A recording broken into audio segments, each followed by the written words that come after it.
नमस्कार दोस्तों, आप सबको होली के त्यौहार की बहुत बहुत शुभकामनाएं। क्या आपको पता है होली का त्यौहार भगवान शिव और कामदेव से जुड़ा हुआ है।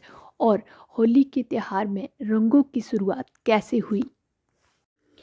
पौराणिक कथा के अनुसार देवी पार्वती शिव जी से विवाह करना चाहती थी, लेकिन तपस्या में लीन शिव का ध्यान उनकी ओर नहीं गया। पार्वती की इन कोशिशों को देखकर प्रेम के देवता कामदेव आगे आए और उन्होंने शिव पर पुष्प बाण चला दिया, जिसके कारण शिव की तपस्या भंग हो गई।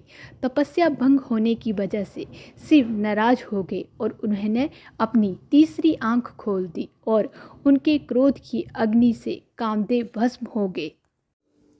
इसके बाद शिव जी ने पार्वती की ओर देखा।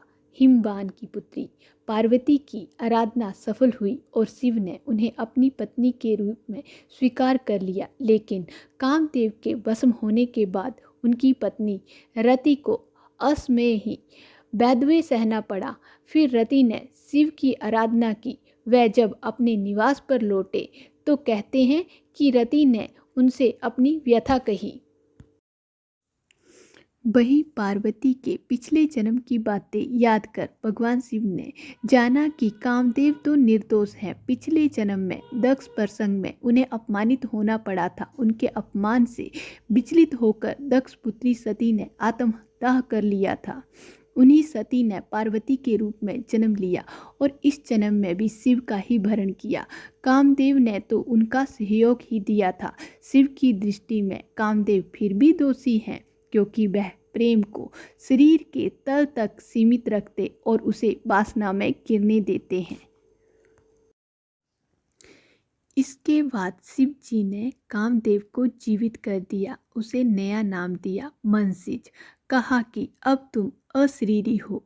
उस दिन फागुन की पूर्णिमा थी।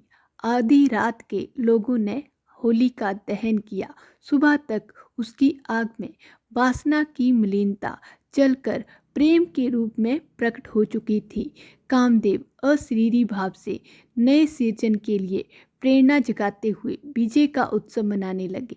ये दिन होली का दिन होता है।